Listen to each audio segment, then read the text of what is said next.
Okay, well, I don't know if there's an ad before this or sometime in this. There should be, but we're picking back where we left off. This is the year 2020 in review, part 2, or even harder, right? The Roaring Twenties. I don't know what I'm calling these things, but all of that's agripo, right? 2020, great. Depression. I'm depressed.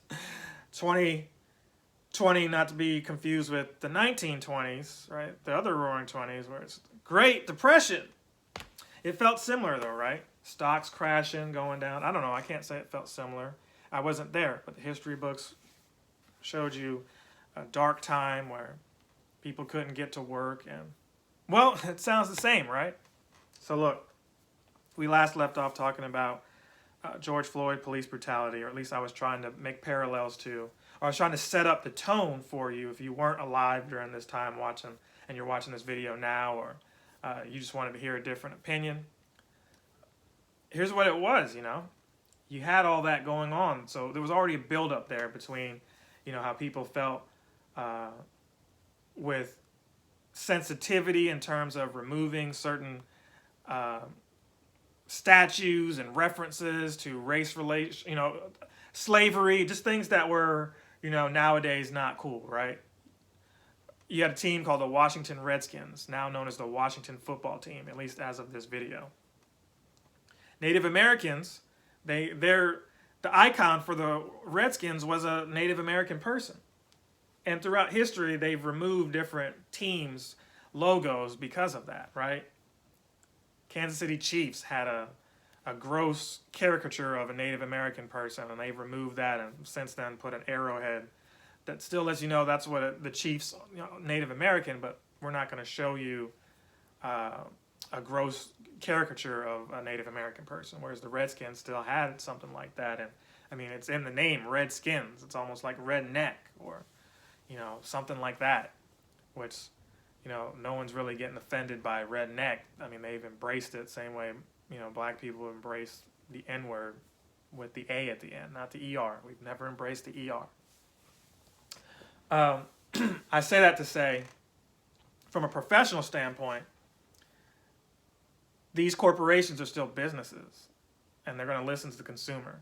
So if the consumer's like, yo, you need to remove this or we're boycotting, they're more worried about the consumer who is more sensitive than the person who is not really offended and, oh, I'm just not going to watch football because they're taking a knee. You know what? A lot of this could have been prevented if the media just didn't showcase the guys taking a knee. Why is the national anthem even played before these football games when it's supposed to be, the world champions and all that? I don't know. See, unlike basketball, American football is American football, right? Football, known to the rest of the world, is soccer. We call it soccer here because, for whatever reason, you've got one player on the team, the kicker, the punter, maybe two players, who actually kick the ball. Everybody else is using their hands, but it's football.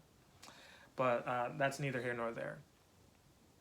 What is that you have people pretending to be offended on both sides of that argument. Oh, I'm offended that you don't want to stand for the flag. Well, I'm offended that you think that these people, and by these people I mean the players who, are choosing to take a knee in solidarity for, police reform, that they don't have the right to speak their minds. Like, just shut up and dribble. That's what some of these news media people were saying, to athletes who felt like, they wanted to stand up.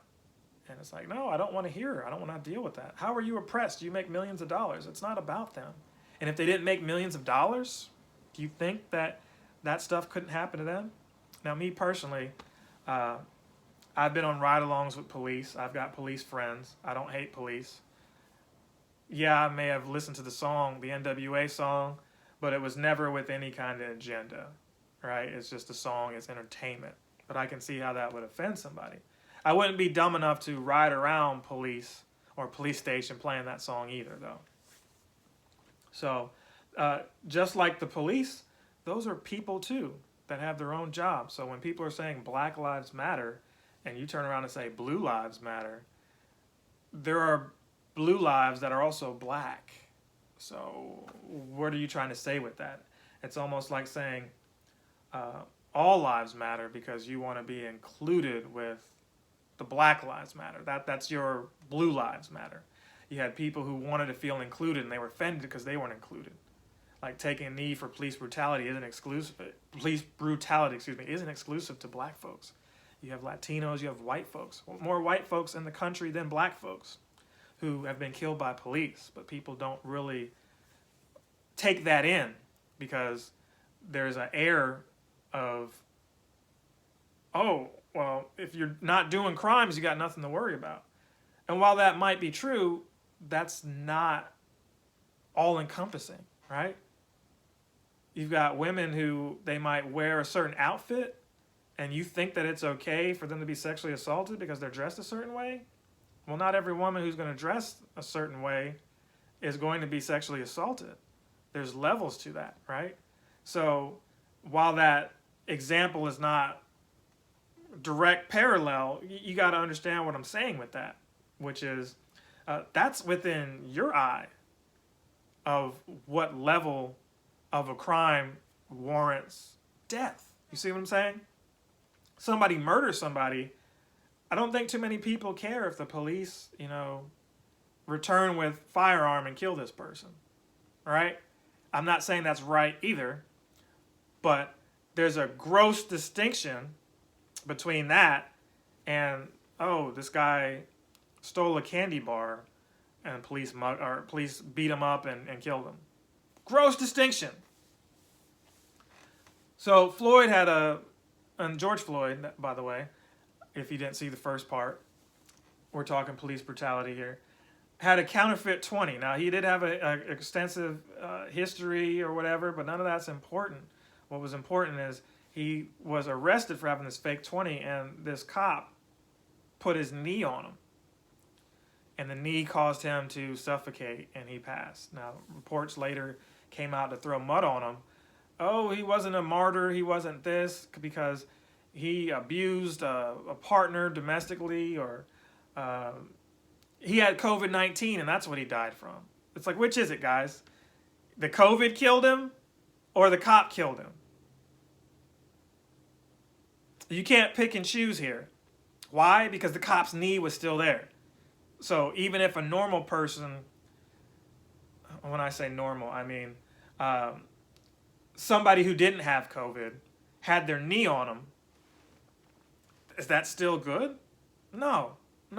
It's still wrong that you're putting your knee on them to supplant him that way. Sure, maybe this wouldn't have been as bad media-wise if George Floyd didn't die, but this was just the icing on the cake. It's icing on the cake. Because it's been happening for so long, and it's finally being captured because we all have what? Cell phones. We all have cameras. We all have a way to record this stuff. And from Sandra Bland to Philandro Castile to Tamir Rice and so on, everybody's case is different, but it all results in police mishandling stuff. You had a young white kid who answered the door playing a Wii. And he had the Wii remote in his hand. And I don't know if he had the attachment to make it look like a gun or not, but they opened fire on him, and that was a young white kid, and people aren't talking about that because it doesn't fit a narrative. It doesn't fit a narrative of somebody black. The black community has issues with police, and that's deeply rooted. I could go on and talk to you about that, but that's not what this video is about. That could be a separate video, and it's a sensitive issue, and I probably won't make any money off of these last two videos because YouTube doesn't want to hear it. But here, some of you have been asking for me to make a video like this. We've met in the streets and talked about this. I spent a lot of my year as a black man from the North, now living in the South, who went to a private school, one of 4 black kids, with everyone else pre-K to 6th grade, who were white. Then, being in the South, going to a 60-40% black to white middle school and high school, then going to a historically black college where it felt like it was at least 90%, if not higher, black, right? So it's Carlton Banks going to Howard, pretty much. It's Carlton Banks going to you know, is a culture shock. So and then I date who's willing to date me. I don't have one of those, oh, I got to be pro this or pro that's. Like, no. Uh, that's nobody's business either, but there, I said it. Don't really care what you think. It's a thing for me where I feel like if you can say love is love, then you got to go where the love is. And it doesn't matter to me what, your ethnicity is. If you're attracted to me and we got stuff in common, let's rock. I'm not going to sit around and wait for somebody who happens to look like me to meet my standards, because I know some people who aren't going to wait for that and complain all day long, but could be a person that doesn't look like them, meets all the qualifications, and they're just like, nah, I got to wait for this person that looks like me to be my match. Now, sure, it's a lot easier to maybe deal with people who look like you, because you should have more in common, but, there's a big wide world out here. You want to tell me that your soulmate looks like you? And there's billions of people on this planet. Oh, you know what? I like Wu-Tang Clan and Seinfeld. So I'm holding out for somebody that looks like me to also like Wu-Tang Clan and Seinfeld. Meanwhile, there's somebody else who likes Wu-Tang Clan and Seinfeld that you will never meet, because you never take that chance to get out of your comfort zone, get out of your small town community, and see the world for what it really is. And I feel like if you do that, you'll understand people more. See, I'm not making this commentary to change your mind on anything. It's to give you another side to things that you may not have considered, and say, you know what, I don't agree with that, but I at least understand where that's coming from. Right?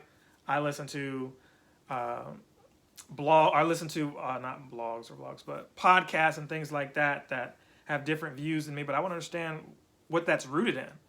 It should be rooted in some kind of agreeable place where it's like, that makes sense. But everything from that, your experiences in life are different from mine, so we don't see eye to eye on that, but we can still be cool. I can still respect you.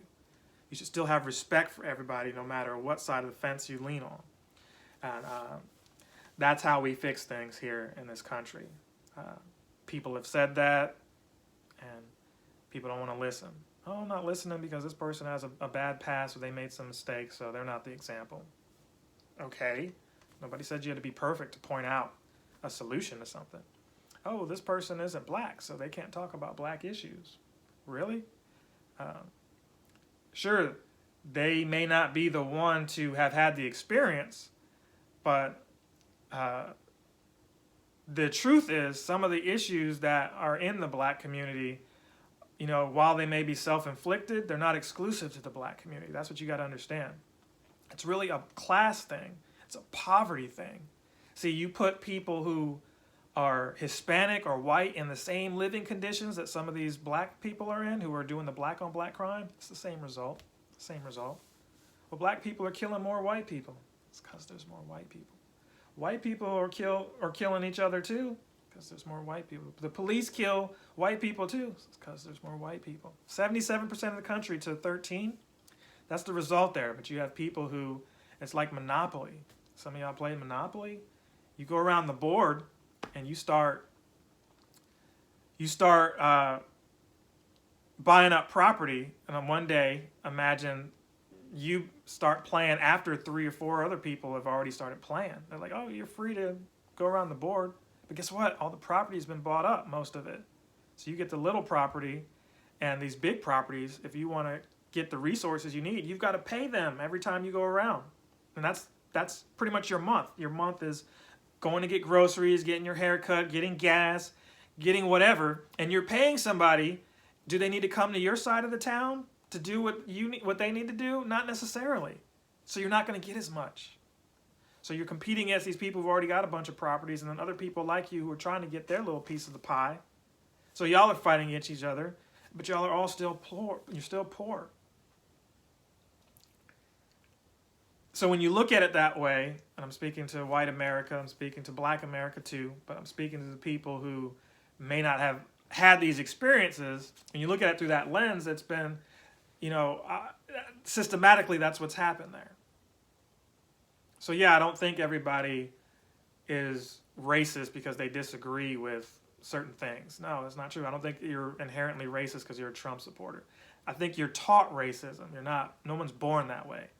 You're taught to avoid. Everybody's prejudiced. Everybody's not racist. If I see a young man who looks like he's, having a bad day, dressed in all black and wearing a trench coat on, I might walk on the other side of the street.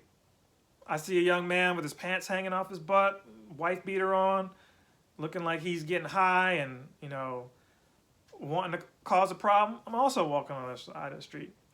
Both of them could be stand-up guys, but my inner prejudice is like, I just don't want any problems, so let's avoid them if we can. Doesn't make me racist.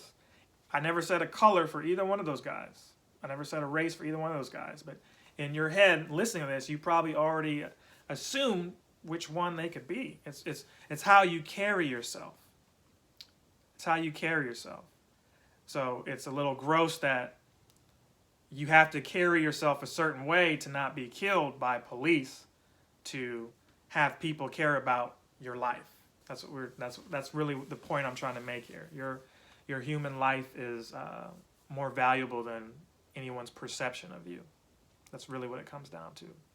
Judge yet ye not want to be judged, right? Judge not. I screwed up the whole Bible verse. But, basically don't judge if you don't want to be judged, right? But we judge anyway. That's what we do. But you have to be mindful that while you can judge and have your discernment for you, it's not your place to say that this is right or wrong one way or the other for somebody else when it comes to them losing their life. Okay? This guy lost his life, and the job was to bring him in and let the courts decide what happens to him. That's what should have happened. You can argue it was a mistake or whatever, but how do you put your knee on somebody? That just shouldn't have happened, okay? You had other similar situations happen where people were like, well, where's a march and riot for this? Because the result of that was people were rioting downtowns, they were looting. And no, looting and rioting is wrong. I'm not going to sit up here and defend any of that. At the same time, look at Boston Tea Party. People not do that. You go to other countries and they're not happy with certain things, they're throwing bathtubs in, the governor's houses and stuff like that, right? So sometimes that's what it takes to get people to change. And unfortunately, we move slow, but the wheel does turn eventually. So this just in, the Cleveland Indians are no longer going to be called the Cleveland Indians. They're going to be called something else. This is just, you can call it progress or whatever, but these are changes that I don't think people have really been asking for. That doesn't mean that they're not necessary. I don't think that the Indians and Cleveland Indians is offensive. That logo probably should go. The smiling face of the caricature, that should obviously go. But at the same time, I don't know too many people who are actual full-blooded Indian, and maybe I need to ask them. If they're offended, then get rid of it.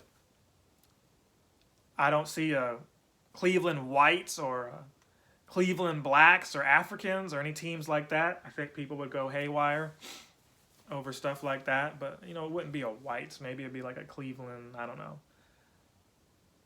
know what you would say that's white, but I'm not going to waste too much time thinking about something either. But the point is, that stuff is usually the result, and we're still waiting on reform. Police officers, y'all have a tough job. I respect y'all. It's difficult to every day hear a certain demographic being involved in a crime scene, and then you show up worrying about your life. You just want to go home to your family too. Excuse me, they do. But at the same time, I feel like it's a gang mentality, because if I was a police officer and my buddy, black or white, and y'all got to forgive me, that gnat that I talked about last video is still here because I'm still making the video. My buddy, black or white, I have his back. I have her back. Somebody, I don't care who they are, they're a criminal, or I'm afraid for my friend getting shot, Guess who's going home? Me and my buddy, if I have anything to say about it. Me and my partner. Not you. Not you, Mr. I just wanted to steal some scrap metal. And when we told you to take your hand out your pocket, you didn't. But that ain't always the case. Even if it's scrap metal, I feel like if he didn't have his hands in his pants and he responded to commands appropriately, you don't have the right to beat the crap out of him. And while we're on the subject, beat the crap out of him before you shoot him. He can go home with his life. If you're watching this video and worried about what to do, heaven forbid anything happen to me, but comply. Sue later. You know? Judge by 12, then carry by 6. Comply. Listen to what they're saying, even if they're in the wrong. But you live to see another day, and then sue. Sue. Mr. Jay-Z, Mr. whoever. You saw what happened to me. Lend me some money, and I'll pay you back when I sue the pants off these people.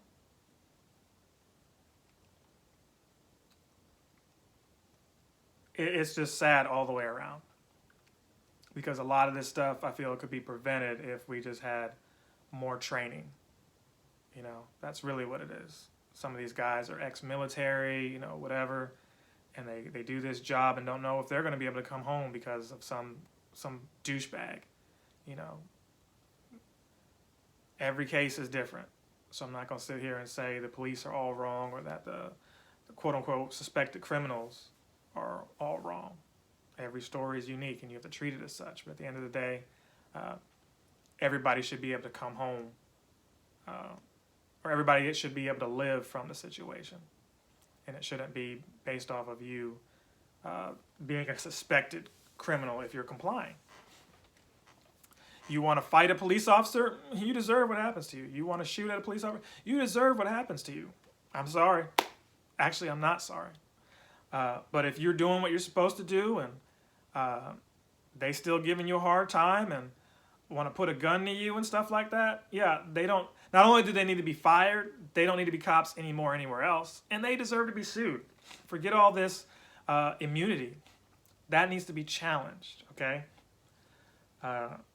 So we're still figuring that out here in 2020, post-2020, and hopefully I'll live to see the day where there's more change with that. But thank God I wasn't in the era where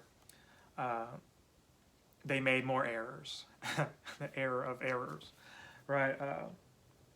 I don't know, you know, Dr. King's dream, I think some of it's here still, you know. You can sit here and say, oh, it's a bad place and blah, blah. We've made some strides. It's taken too much time, but it still happened. It's still happening. And what it's going to take is all of us to say, these are the things that happen. Yeah, you're not responsible for what happened to people who are no longer here. And neither am I. But what we are responsible for is this world that we live for our children. And we need to say, hey, look, these ghettos, we need to fix that. Because people are getting locked up, and then when they get out of prison, their opportunities to better themselves are strictly reduced. They can't get good paying jobs. How are they going to get out of the ghetto to get away from the system that kept them there? You want it to just be their children that somehow go to college and, you know, break away? You got to help financially to do that. We all do. You can't expect black people to fix black people problems. Black people, you can't expect us to fix each other's problems. We're only 13% of the country with far less of the money. We all need each other to fix poverty. It's really what we need to be talking about. So when you talk politics, what happened with George Floyd should not be political. Police brutality, not political. It's political because they want votes. It's political because money is pumped into these systems that keep things the way they are. What another man chooses to do with another man or a woman does with another woman is not political. This abortion stuff, not political. It's political in the sense that money's tied to it. We've got to get away from that. If you believe in a God and you call yourself a Christian, news for you. It's not your place to make it to where they're forced to agree with you. What you should be doing is showing them the light in you. So they say, you know what? Mitch, you're doing pretty good. How is it that everything's working out the way it's supposed to? Oh, because I believe. And this is how I live my life. And I believe that I'm going to have not only life, but have it more abundantly. Here's this guy that, I believe in Jesus. And maybe you don't do things 100% like he did, because we're not perfect. We're all fallible.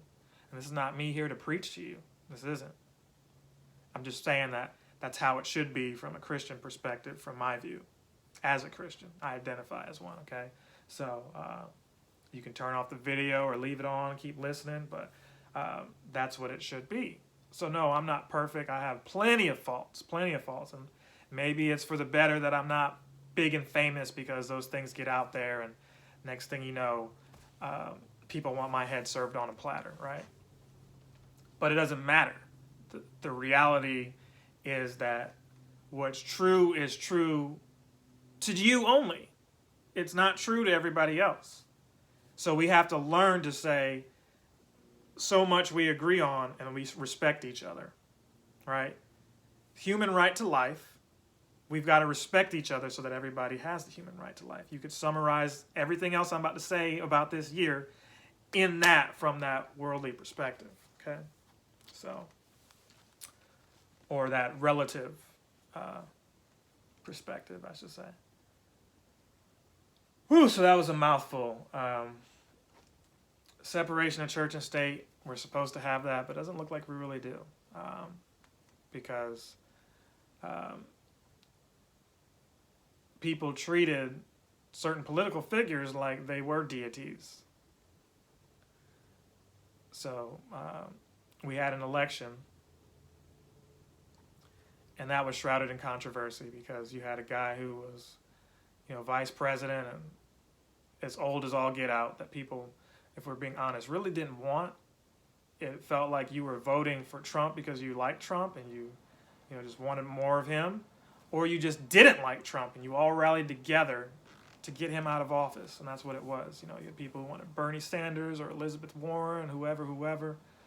You had Kamala Harris, who was in the running, and give props to Joe Biden. Kamala trashed him when they had debates months ago. But Joe said, you know what? It's the person who was willing to dig me a new one, rip me a new one, that I need on my side to get things done, because it's bigger than me.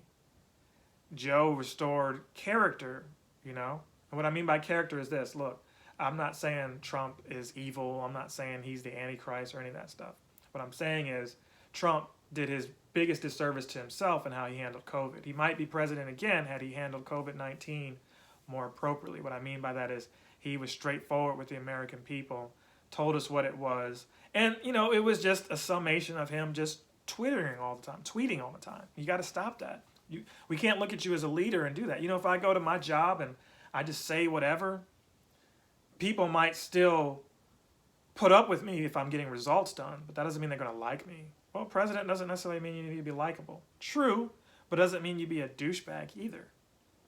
Doesn't mean you be perceived as one outright, and give motivation through the things that you're saying that are offensive to people on social media. A president tweeting? What is he, 12? What is he, 20? Is he a college student? I'm not saying you can't tweet. He was doing that beforehand. But what it says more about us is it's a reflection of us. That's what we wanted. That's what we elected overall. I'm not here to bash Trump. If anything, I'm bashing you who enabled him. I'm bashing you who you complained you didn't want him but didn't get out and vote. I'm bashing you who complained that you wanted something different so much that you ignored his faults and still allowed him to be president. What I'm saying overall is there's no way that somebody like him should have even made it to the presidency, because he wasn't, in my opinion, qualified. He was not. Yeah, they all lie, they all cheat or whatever, but if you're going to lie to my face, look believable. Trump would lie to your face and it's not believable, and y'all still believed him. You still were okay with it. That's the ugly part about it. He's not a great liar. You can see it in his face. If anything, Trump did the best that he could, and it wasn't good enough. Trump, if you or your team are watching, you need somebody like me. Why are you trying to pay 50 Cent $1 million to represent the black community? Why are you trying to pay Lil Wayne $1 million or whatever you were trying to get him to speak? No, you need the common guy.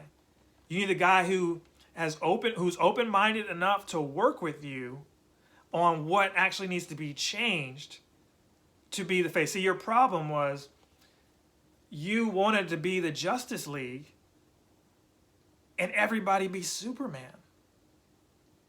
No, it's not how it works. They all have different powers, unique talents. What is Ben Carson doing running HUD? He's a brain surgeon, bro. Some of these guys, you didn't match them up to what they were actually qualified for. They were just yes men for you. You needed somebody to tell you before you said something stupid how it looks so that you could make the best decision. Had you done that, you would have still been president right now. And that's a scary thought for some. But I'm not here to judge his presidency overall and say it was a failure or a success. I'm just telling you the results of what I saw, what I endured, what I experienced, which was, the American people in 2016 said, this is who we wanted. Hillary Clinton had her resume, which,